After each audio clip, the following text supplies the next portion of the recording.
Back to the U.S. strikes in Syria, which we just mentioned. Eleanor Watson, and you see her right there up on our newsroom camera following this. What's the latest, Ellie? Well, Major, we've learned now that the U.S. is striking in retaliation for that attack that killed 2 members of the Iowa National Guard as well as an interpreter last week in Syria. The U.S. has begun striking targets. Dozens of them were told using fighter jets, attack helicopters, as well as artillery.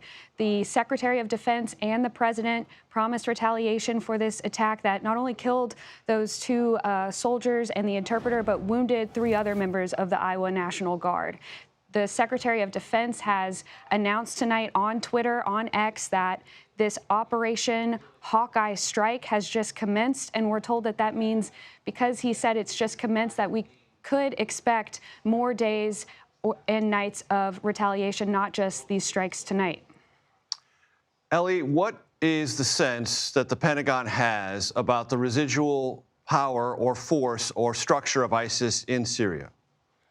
ISIS no longer has the territorial sovereignty that it used to have, that it used to control, but there are still ISIS fighters around Syria. We still have about 1,000 U.S. forces in Syria for that counter-ISIS mission.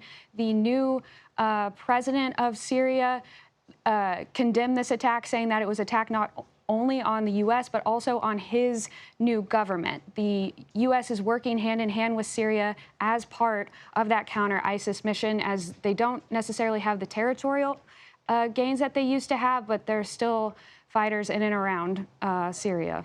And that new government in Syria trying to deal with ISIS, trying to deal with civil unrest, trying to negotiate with the Israelis, try to create its own identity with the Turks, the Iraqis, the Iranians, everyone in the region. Highly complicated. Ellie Watson, thanks for jumping in and giving us the latest on that. I appreciate it very much.